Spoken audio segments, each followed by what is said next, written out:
إلا الصلاة إلا الصلاة يا شباب. الله أكبر الله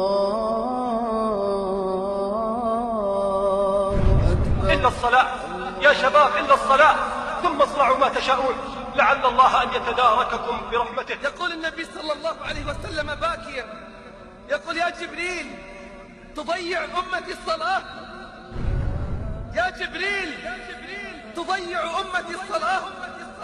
قال: يا محمد يأتي أقوام من أمتك يبيعون دينهم كله بعرض من الدنيا قليل. إن المنافقين يخادعون الله وهو خادعهم وإذا قاموا إلى الصلاة قاموا كسالى يراءون الناس ولا يذكرون الله إلا قليلا. والله ستتحسر وتندم في يوم لا ينفع الندم. والله لن يدافع عنك في قبرك إلا الصلاة.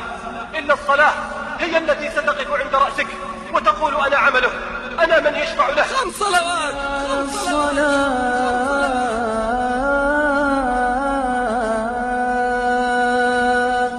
حي على الصلاة.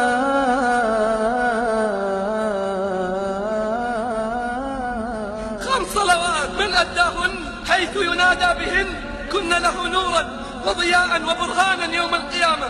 ومن ضيعهن فلا يلومن إلا نفسه، ومن ضيعهن فلا يلومن إلا نفسه. وأقيموا الصلاة وآتوا الزكاة واركعوا مع الراكعين.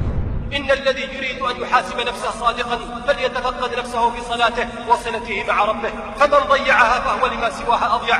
والله من تهاون بها فلا تسأله عما بعدها، إنها آخر ما يفقد العبد من دينه، فليس بعد ضياعها والتفريط فيها الإسلام. أليست أول ما ستسأل عنه يوم القيامة؟ فإن قبلت قبل عملك، وإن ردت رد سائر عملك. يا أيها الذين آمنوا استعينوا بالصبر والصلاة إن الله مع الصابرين. الصلاة نور، الصلاة نور، الصلاة نور.